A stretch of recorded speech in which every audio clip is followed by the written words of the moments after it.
വീടിനോട് ചേർന്ന് ഹാർഡ്വെയർ കട നടത്തുന്ന അച്ഛൻ സോഫയിൽ ക്ഷീണം കൊണ്ട് തലചായ്ച്ചൊന്ന് കിടന്നതാണ്. താടിയും മുടിയുമടക്കം ദേഹത്തെ രോമങ്ങളൊക്കെ നീക്കി ഒരുമ്പട്ടെത്തിയ പ്രിയപ്പെട്ട പുത്രൻ കുഞ്ഞം നോക്കി ആഞ്ഞുവെട്ടിയത് കഴുത്തിനാണ്. ചോര ചീറ്റിയ പ്രാണൻ വാരിപ്പിടിച്ചോടിയ വെള്ളറടയിലെ 70-കാരൻ വയോധികനെ പേ പിടിച്ചെത്തിയ മകൻ അടുക്കളയിലിട്ട് വെട്ടിക്കൂട്ടി തീർത്തതാണ്. ജന്മം കൊടുത്ത അച്ഛന്റെ ശരീരത്തിൽ മകന്റെ വക വെട്ടുകളുടെ എണ്ണം 28.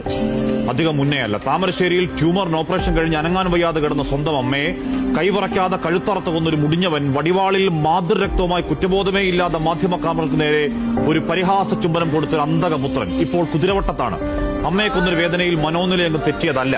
പോലീസ് കസ്റ്റഡിയിൽ ലഹരി കിട്ടാതായപ്പോൾ ഭ്രാന്തളകിക്കൊണ്ടാക്കിയതാണ്.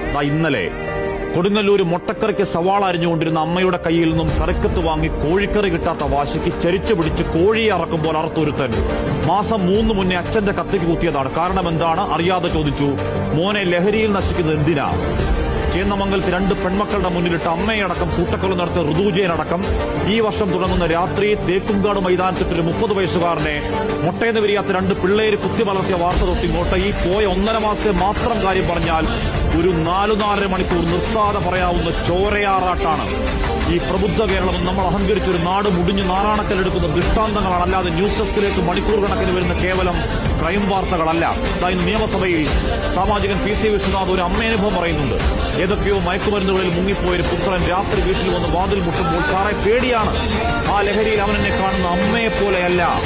ആവർത്തിക്കുന്ന അന്തകമക്കളുടെ വാർത്ത കേട്ട് അയ്യോ എന്റെ കേരളമേ എന്ന് വ്യാജമായി പരിതപിക്കല്ലേ.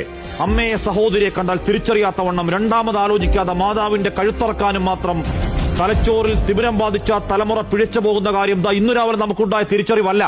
5ാം ക്ലാസ്സിൽ പഠിക്കുന്ന 6ാം ക്ലാസ്സിൽ പഠിക്കുന്ന കുട്ടിക്ക് കയ്യെത്തും ദൂരത്താണ് ഈ കാളകൂട മരുന്നുകൾ എന്ന് പകൽ പോലെ വ്യക്തമായിട്ടും ആ വിശ്വസ് സർക്കിളിൽ മരണത്തിന്റെ വ്യാപാരികളെ കൂട്ടാൻ ഭരണകൂടം സ്വീകരിച്ച നടപടി എന്താണ്?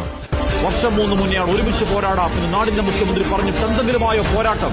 ബോധവൽക്കരണം, വിമുക്തി എന്നൊക്കെ പറഞ്ഞ് കാലഹരണപ്പെട്ട ആയുധങ്ങളും പിടിച്ചാണ് ആ പോരാട്ടമെങ്കിൽ കാത്തിരിക്കണം.